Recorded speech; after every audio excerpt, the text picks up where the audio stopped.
Bonjour, on m'a dit il y a pas longtemps que un bon développeur, un développeur expérimenté, devait chercher à créer du code, propre, lisible et ça devait d'ailleurs être sa priorité et moi je suis pas d'accord, hein, parce qu'avec mon expérience, en fait, je pense que un bon développeur, ça doit écrire du code qui soit robuste. C'est vraiment ça la priorité, la robustesse du code, faire un code qui fonctionne simplement.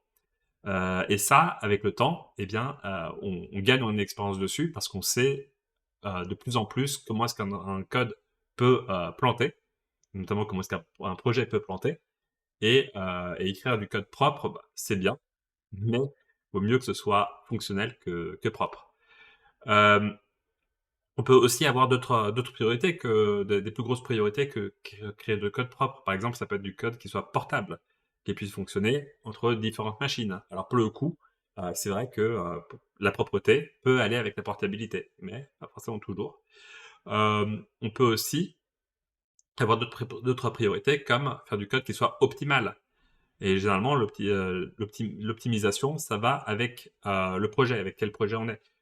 C'est souvent, optimisé en vitesse, faire le code le plus rapide possible, mais ça peut être aussi, qu'il prenne le moins de place possible, que ce soit en RAM, stack, heap, peu importe, en flash, sur stockage de masse, disque dur, en base de données, très important les bases de données aussi.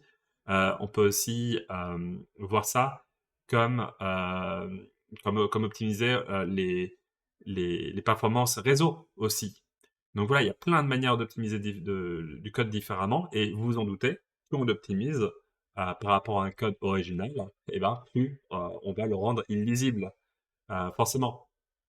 Donc, je vous propose de voir ça au travers d'un exemple et cet exemple, il est tout simple, mais j'espère, qu'il sera intéressant. Ce sera écrire un code, écrire dans une chaîne de caractères, tous les chiffres de 0 à 99. Donc 0, 1, 2 et ainsi de suite. Donc en chaîne de caractères, donc c'est des caractères ASCII. Et on va faire ça sur Arduino. Pourquoi? Parce que c'est un processeur qui est particulièrement simple, il n'a pas d'OS. Donc on est vraiment entre ce qu'on code et ce qui est exécuté, c'est vraiment très similaire. C'est lent, donc on va pouvoir faire des mesures qui sont précises. C'est donc optimisé, je l'ai dit, et c'est reproductible aussi. Donc le code, il se trouve en description. N'hésitez pas à aller y jeter un œil, le tester si vous le souhaitez. Le critiquer, bien entendu. On est des codeurs, on aime bien se critiquer entre nous. Donc voilà, bah, sans insulte, mais et toujours avec bienveillance, bien entendu. Mais voilà, n'hésitez pas à commenter pour critiquer. Et je vous propose une première méthode, ça va être d'utiliser l'objet string en C++, puisque Arduino, c'est C++. Et donc, dedans, on va utiliser l'objet string et donc dans notre buffer, on va écrire un nombre, une virgule, un nom, une virgule, en boucle 100 fois, de 0 à 99 et on copie ensuite tout ça dans le tableau en C. Ça fonctionne pas. Je disais, le principal, c'est faire du code qui soit robuste, sur Arduino. Bah, pour le coup, ce code-là ne fonctionne pas parce que, au bout de 70 dans ces eaux-là, de 64, je ne sais plus exactement combien, le code, n'enregistre pas de nouvelles valeurs et donc la chaîne, le l'objet string derrière, ne contient pas la chaîne complète avec toutes les valeurs, mais, ça va que jusqu'à 70 et quelques. Tester, essayer de comprendre pourquoi, mais, voilà, moyen. Donc ça, c'était, 1er code propre, mais pas mais pas robuste et il prend 15,12 millisecondes, qui va être notre référence de temps, même si ça fonctionne pas. Hem et on va essayer de voir ça avec des fonctions en C, est-ce que ça fonctionne mieux? Donc pour le coup, on va utiliser des fonctions standards, on va utiliser les fonctions sprintf et str4. En C++, avec les objets string, on pouvait juste additionner les chaînes entre elles, ça marchait très bien. Par contre, en C, ça marche plus du tout. Et donc là, pour le coup, ce qu'on va faire comme stratégie, ça va être d'enregistrer, dans un petit buffer intermédiaire de 4 caractères notre chaîne et ensuite on va la concaténer sur notre chaîne, principale. Et donc ça, ce code-là, pour le coup, il fonctionne beaucoup mieux, il est très robuste. Hem, il est très robuste à partir du moment où les tableaux sont suffisamment grands, mais il y a pas de souci ici. Et on passe à 10,72 millisecondes. Et pour le coup, on est à 70 de temps, donc on gagne 30 de temps comme ça, facile. On utilise des fonctions standards, le code il est très propre, pas de problème. Heu, Mais moi, j'ai envie de dire, on doit pouvoir faire mieux. Pour faire mieux, je vous propose de virer le sprintf et de le remplacer par ce code-là, qui est beaucoup moins lisible pour le coup, mais qui est assez simple dans le fond, qui est juste en fonction de si c'est un nombre qui est plus ou moins grand que 9, donc est-ce qu'il y a un chiffre des dizaines ou pas, à ce moment-là, on écrit d'abord le chiffre des dizaines dans le tableau, puis on écrit le chiffre des unités, puis on écrit une virgule, puis on écrit un backslash 0, fin de chaîne. Et après, on fera le str4, il n'y aura pas de problème. Et ce code-là, ça donne ceci, comme je disais, beaucoup moins lisible, et ce code beaucoup moins lisible, il passe à 7,55 millisecondes, donc on gagne 30-40% de temps par rapport au précédent, on est à 50% de la méthode string officielle. Est-ce qu'on peut continuer à optimiser? Ben, moi j'ai envie de dire le str4 peut-être. Alors ça va être difficile parce que str4 c'est juste je recopie une chaîne de caractères à la fin de la précédente, on assemble les deux en copiant une chaîne de caractères, et si on essayait avec un même copie? Ok? Donc pour ça il faut savoir exactement où viser. On se met un pointeur, on dit où viser, on copie notre buffer add dans notre chaîne principale et on voit ensuite où réécrire la suite. Pas de problème. Ça ne devrait pas faire des gains très, très impressionnants. Oh! Pas très impressionnant, mais en fait, notre code, il gagne plus de 50% de temps par rapport au code précédent. Pourquoi? Je vous laisse le temps d'y réfléchir. Poum, poum, poum, poum, poum, poum. Allez, on réfléchit. Plus vite, plus vite. Allez.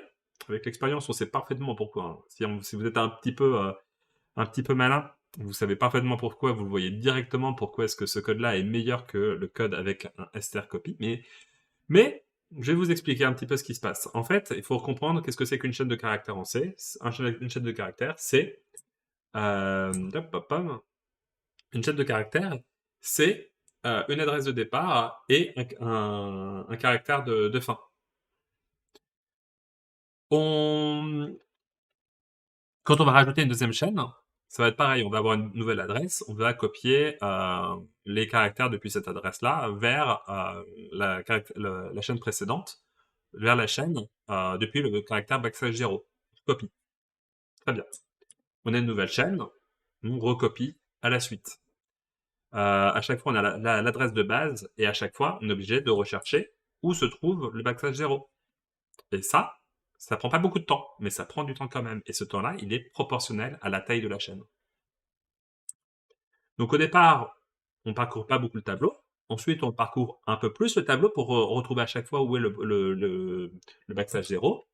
Après avoir ajouté encore plus de choses, on va plus loin, et ainsi de suite. Et à chaque fois, on est en train de reparcourir à chaque fois toute la chaîne.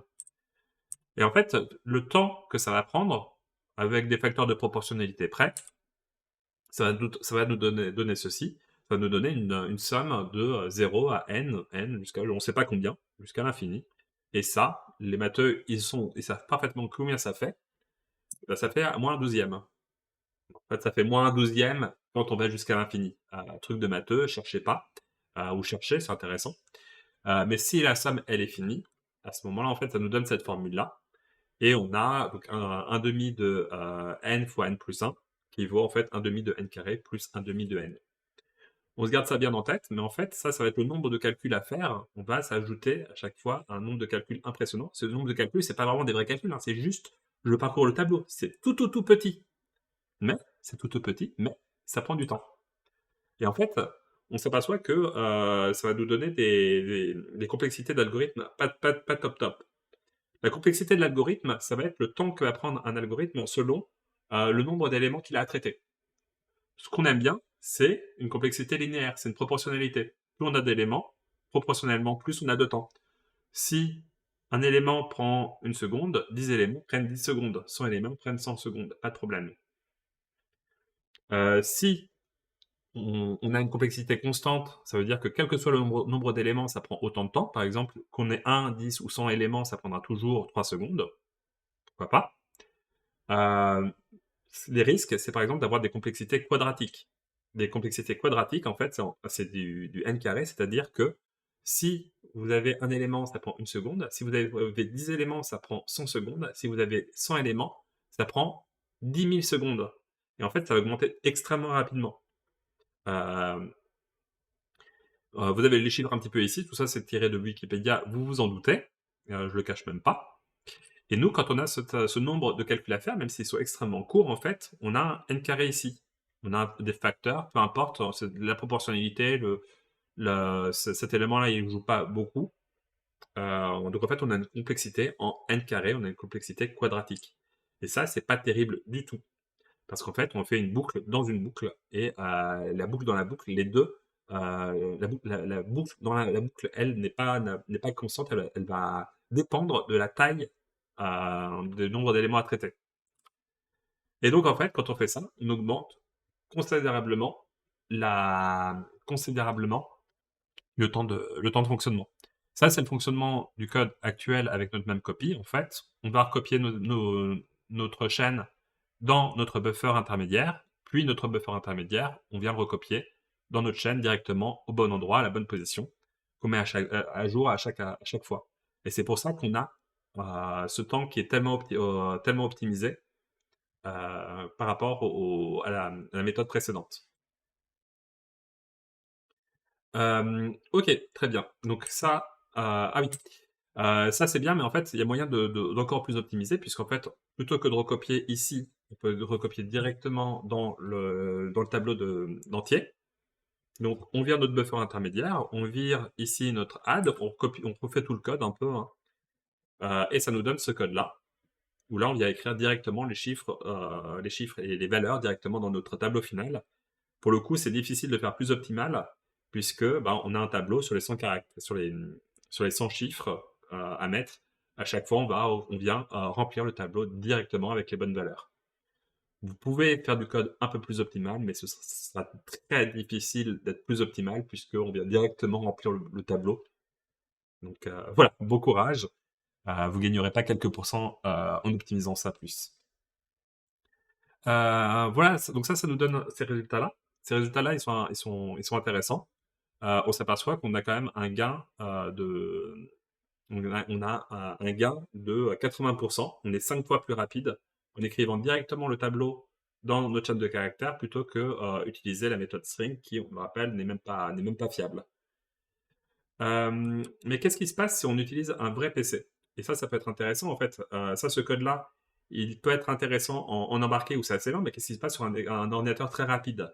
On va le tester sur mon PC qui a un i5 à 11400, qui a 6 cœurs, 12 threads, et qui peut aller jusqu'à 4,4 GHz de temps en temps. C'est la fréquence max en boost.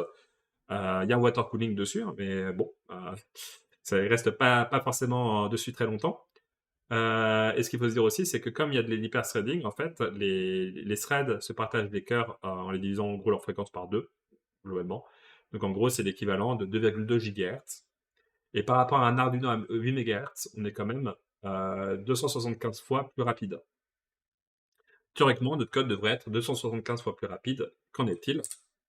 Eh bien, ça, c'est les résultats que j'ai sur mon PC. Alors, il y a un Windows 11, ce qui fait que derrière, il y a des logiciels qui tournent, euh, qui n'est pas en fonctionnement pendant les tests, et qui fait que les résultats sont extrêmement peu fiables. Donc, il y a facilement 10%, voire même plus, d'erreurs à faire, mais par contre, comme tous ces tests-là tournent les uns derrière les autres, ils sont plus ou moins cohérents les uns par rapport aux autres. Et donc, ça, c'est nos résultats. Et on s'aperçoit déjà que on est beaucoup plus optimisé sur notre ordinateur x86 que sur notre Arduino, en fait. Et ça va être les performances du compilateur et les performances du processeur qui sont beaucoup plus optimisées avec des pipelines beaucoup plus optimaux, notamment quand on utilise des petites boucles toutes bêtes. Là, on est en mode debug. C'est intéressant de voir ce qui se passe. Ah oui, pardon. Autre chose intéressante, c'est que entre l'Arduino et le x86, on est à 2700 fois plus rapide de base, jusqu'à 8000 fois plus rapide. Et donc là encore, c'est les optimisations du processeur du processeur euh, et du compilateur. Ok. Bon, alors qu'est-ce qui se passe en mode release? Est-ce qu'on va gagner beaucoup de performance? Donc ça, c'est les performances en mode release. Donc ça veut dire que le compilateur optimise au maximum du maximum de ce qu'il peut. Et pour le coup, bah, on a pas mal de gains. Ce qui est intéressant, c'est de voir ici qu'en mode release, notre méthode avec notre sprintf prend plus de temps en release qu'en debug. En vrai, c'est faux. C'est juste que, comme les temps de mesure sont pas fiables, vous avez dit 10%, là, il y a 15% de différence. Bah, voilà, c'est juste que ça prend à peu près autant de temps.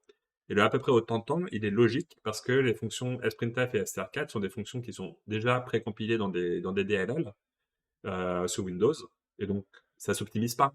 On fait juste les appeler, on peut pas optimiser ça. Le compilateur, il peut rien faire de plus derrière.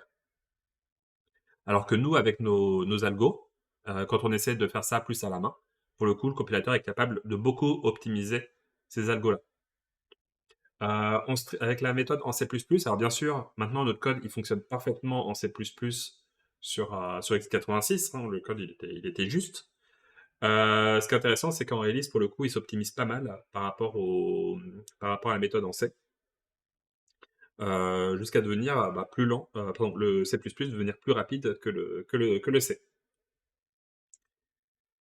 Autre résultat intéressant, c'est qu'est-ce qui se passe si on va jusqu'à 1000. Alors, en fait, là, pour le coup, il va falloir écrire des chiffres qui soient pas juste 2 caractères, mais potentiellement 3 caractères. 999, ça a 3 caractères. Donc, pour le coup, ça prend un peu plus de temps, et c'est pour ça que, pour pouvoir comparer, j'avais modifié le code pour contenir les 3 caractères. Et c'est pour ça que ça prend, notre algo de base, il prend plus de temps.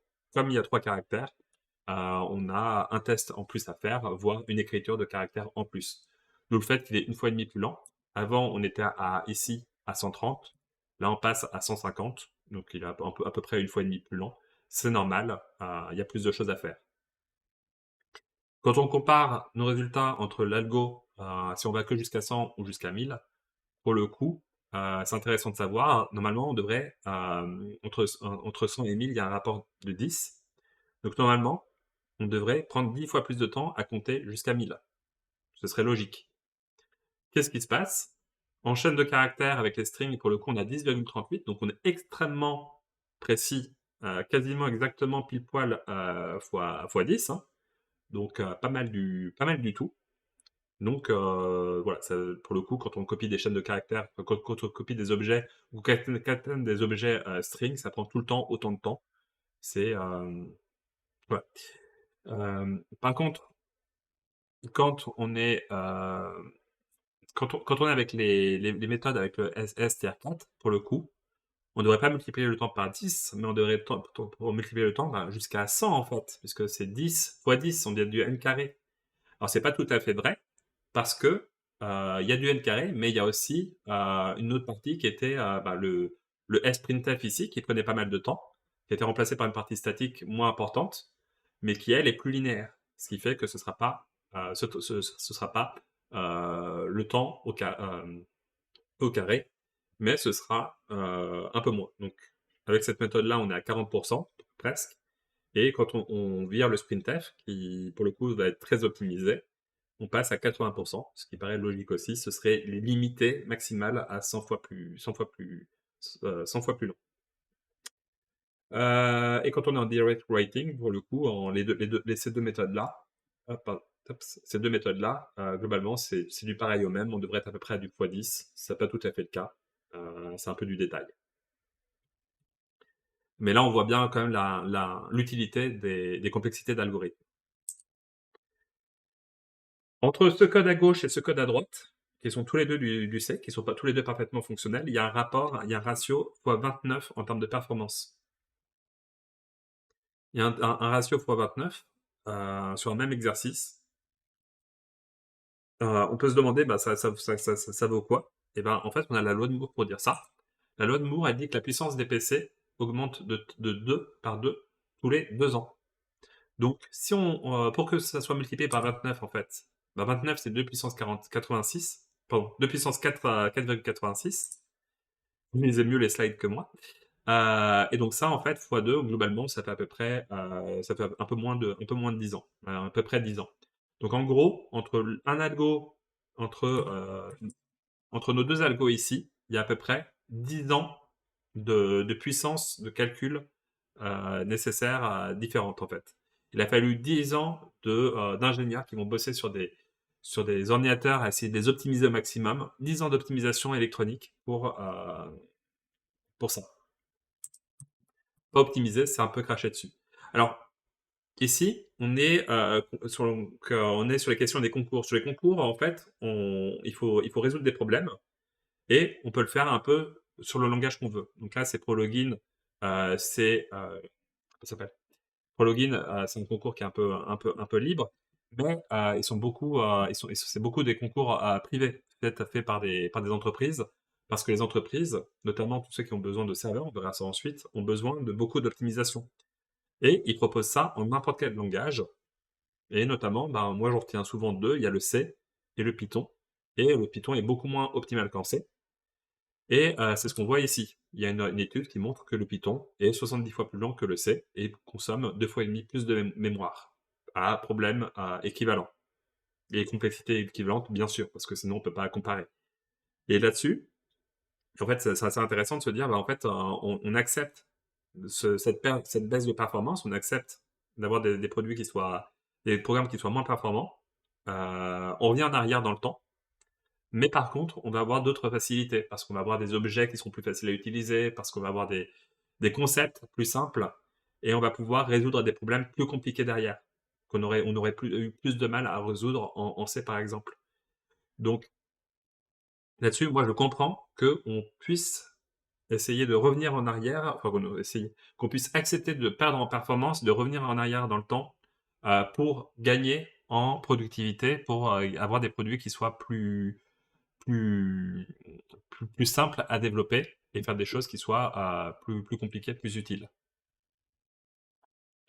Voilà, mais en fait, alors, à quoi ça sert tout ça en fait? Parce que là encore, on est en train d'ajouter des chaînes de caractères, on va essayer de voir ça dans différents contextes, différentes questions de programmation.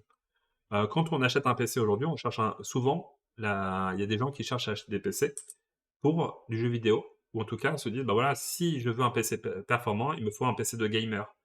Les gamers, ils cherchent à avoir des performances les maximales pour pouvoir jouer à des jeux qui demandent de plus en plus de calculs et de plus en plus de calculateurs, des cartes graphiques de plus en plus performantes. Et donc là, pour le coup, pour eux, il y a vraiment besoin d'avoir une puissance de performance brute très importante. Et ben, réciproquement, si les gamers sont prêts à dépenser plusieurs milliers d'euros pour jouer de plus en plus rapide, bah, c'est aussi important que les développeurs de jeux vidéo optimisent leur jeu au maximum. Et c'est généralement ce qui est fait d'ailleurs, mais après la date de vente du jeu, pour qu'il soit de plus en plus jouable. Là-dessus, il n'y a pas tellement de questions de chaîne de caractère, il y en a quelques-unes de temps en temps, mais ça reste relativement limité. Avec les chaînes de caractères, on a un autre cadre qui va être les calculateurs de voitures, par exemple, d'avions, de ce que vous voulez. Les calculateurs, ils vont avoir besoin d'enregistrer des logs, bien entendu, qui peuvent être en ASCII, dans des boîtes noires, peu importe. Et donc, il va y avoir de la communication, il va y avoir aussi de la communication avec des capteurs, par exemple, en commande AT. C'est assez rare, mais ça, on pourrait imaginer. Et ça peut arriver qu'un calculateur ait besoin de faire de la communication en ASCII de temps en temps. Et pour le coup, ben, bien utiliser ces chaînes ASCII, c'est important. Euh, Toujours avec les chaînes ASCII, avec les chaînes de caractères, les ChatGPT, c'est très actuel en ce moment avec les IA. Eh bien, ChatGPT, c'est un programme qui est extrêmement rapide parce que c'est extrêmement bien géré avec du machine learning, mais derrière, ça utilise beaucoup de chaînes de caractères et pour le coup, c'est hyper important pour ChatGPT et d'autres IA sur le langage de gérer et d'utiliser les chaînes de caractères de manière très optimale. Donc faites attention si vous faites ça. Moins utile pour les chaînes de caractères, mais il faut aussi se rappeler que voilà, quand on a beaucoup de calculs à faire, souvent ça peut être pour de la simulation. J'aime bien comparer la simulation aux jeux vidéo parce que les jeux vidéo c'est toujours de la simulation, mais ça a besoin d'être extrêmement rapide. Les simulations informatiques, généralement on accepte que ce soit beaucoup plus lent. Et pour le coup, on peut accepter d'avoir une simulation qui prenne 1 heure, qui prenne 10 heures, qui prenne 10 jours même à tourner. Si la simulation elle est importante, on peut accepter d'attendre 10 jours, pas de problème. Donc avoir des calculs qui sont un peu plus lents, pourquoi pas, mais en fait pas du tout. Parce que ça peut être 10 jours, mais en fonction de la manière dont c'est codé derrière, en fonction des complexités, on peut passer de 10 jours à 10 ans. Et attendre 10 ans pour un résultat de simulation, il y avait Pensée profonde qui a mis un petit peu de temps pour faire son calcul, son calcul. Euh, et voilà, c'est pas forcément du temps qui est acceptable. Donc il faut essayer d'optimiser en permanence quand on a beaucoup de calculs à faire. C'est important d'optimiser. C'est aussi important d'optimiser et de tricher quand il s'agit de résoudre des problèmes fondamentaux. Aujourd'hui, il y a des problèmes qui sont insolvables par des ordinateurs classiques, ou s'ils l'étaient, eh bien, il faudrait tricher. Eh bien, l'optimisation, c'est de la triche. Aujourd'hui, on essaie de résoudre ces problèmes-là en trichant au niveau du hardware en utilisant des ordinateurs quantiques.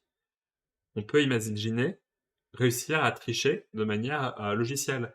Quand Turing avait cassé le code Enigma pendant la Seconde Guerre mondiale, il avait un processeur qui n'était pas du tout assez puissant, mais il avait triché, avec des chaînes de caractères d'ailleurs, il avait triché euh, pour, euh, pour pouvoir casser le code de manière beaucoup plus rapide, avec une machine beaucoup moins performante, et largement moins performante qu'aujourd'hui en fait. Donc à partir du moment où on cherche à optimiser, en fait on cherche à tricher, et c'est acceptable. C'est acceptable parce qu'on arrive à faire des choses incroyables. Aujourd'hui, il y a des problèmes fondamentaux qui sont extrêmement compliqués à résoudre, où l'ordinateur quantique est une solution. Il va falloir encore attendre un petit peu, même si ça va venir pour pouvoir avoir les réponses. Reste que si on veut essayer de faire ça de manière classique, et si c'est possible, c'est clairement pas en jouant dans les règles, dans les règles du jeu habituelles. Optimiser, et notamment les chaînes de caractères, c'est aussi hyper important sur les serveurs. On s'en rend pas compte, mais les serveurs, bah, il y en a des milliers, il y en a des millions. Même si vous avez une petite application qui tourne que sur quelques serveurs, il va y avoir les logs. Les logs, c'est énormément de chaînes de caractères qu'il faut utiliser de manière efficace. Et ça va jouer vraiment sur les performances de vos applications. Aujourd'hui, il y a beaucoup de startups qui font de l'objet connecté, qui vont envoyer des logs de manière régulière à des serveurs. Faites attention à ça. Parce que là encore, votre petite ligne, elle est multipliée par votre nombre d'utilisateurs et par le nombre d'objets de vos utilisateurs, voire par leur nombre de serveurs, s'il y a plusieurs serveurs qui tournent en parallèle. Donc, une petite ligne d'optimisation, c'est des performances, des gains de performance gigantesques, du temps de calcul gigantesque, des économies gigantesques. Et c'est pour ça que les concours d'algorithmie, souvent, sont portés par des entreprises type Google, type publicité, ou plein d'autres choses qui sont vraiment sur des questions de base de données hyper importantes, avec des questions de serveurs gigantesques. C'est hyper important d'optimiser, ça sert à rien d'optimiser au point virgule près pour rendre votre code illisible. L'important, c'est surtout vos questions de complexité d'algorithme, de faire attention à ce que quand vous appeliez une fonction, il n'y ait pas de la complexité récursive. Voilà. Donc faites attention. Les IHM, ben, aujourd'hui, les IHM sont de plus en plus présentes. Alors quand on a Word, quand on a des logiciels OpenOffice qui n'ont pas besoin de vitesse, on s'en fiche un petit peu de l'IHM. Mais les IHM, quand ça va être dans une voiture ou dans un avion, déjà dans les voitures, il y en a de plus en plus des écrans. Dans les avions, ça reste aujourd'hui très numérique, mais avec un affichage très, très, très analogique. Quand ça va être mis à jour, ça sera qu'avec des écrans. C'est déjà le cas dans SpaceX sur leur fusée, c'est que du tactile et de l'écran partout. Un pilote d'avion, encore plus d'un pilote de fusée, mais un pilote d'avion déjà n'a pas besoin de regarder par le pare-brise. Le pare-brise, il lui sert quasiment à rien. Vite fait, pour son propre équilibre, pour ses propres sensations et pour l'atterrissage et le décollage et l'atterrissage. Mais au-delà de ça, pas grand-chose. Le reste du temps, les yeux rivés sur le tableau de bord. Donc c'est important là-dessus des écrans qui soient responsive, qui soient rapides, qui donnent des données rapidement. Donc pas de temps à perdre à faire des calculs inutiles. Toute optimisation est bonne à prendre. Ou alors, projet sur lequel j'ai bossé il y a pas si longtemps, sur cette montre. C'est une montre connectée qui a un écran qui n'est pas tout le temps allumé, mais qui doit être optimisé pour pouvoir tenir le plus de temps possible. Et c'est une montre qui a l'avantage de tenir à peu près 6 mois sur batterie. Il y a plein d'optimisations qui sont faites dessus. C'est un objet technologique qui est aux petits oignons. C'est de l'horlogerie suisse en version numérique. Là-dessus, on essaie d'optimiser au maximum. Les optimisations hardware sont importantes, mais derrière, il faut que le logiciel suive aussi. Que ce soit sur les questions de veille, que ce soit sur les questions d'affichage, notamment, qui consomment beaucoup, vous vous en doutez, mais aussi, ben, chaque fonction que vous appelez, il faut qu'elle consomme le moins possible, parce que tout ce temps de calcul en plus, c'est du temps de consommation de batterie en plus. Et si on veut que ça tienne 6 mois, par rapport à des montres aujourd'hui qui tiennent quelques jours, eh ben, il faut vraiment optimiser ça à fond. Donc voilà, après, chacun a un petit peu sa propre approche. Il y a plein de raisons pour lesquelles on peut ne pas souhaiter optimiser, notamment pour gagner du temps. Dites-vous bien que si vous optimisez aujourd'hui, vous n'aurez pas besoin d'optimiser demain, et que si vous essayez d'optimiser demain, vous pourrez passer à côté de grosses optimisations parce que vous vous rendez pas compte de ce qui se passe en dessous dans votre code en fait. Donc quand vous codez, faites attention à ce que vous faites. Il y a vraiment moyen de faire du code génial. Il y a des raisons de ne pas optimiser, mais après, c'est à vous de voir ce que vous voulez faire et la qualité de votre code et la qualité de vos applications et de vos résultats. Si c'est un produit pour vous, vous n'avez pas besoin forcément d'être incroyablement optimal. Si vous codez pour des clients, essayez de faire au mieux.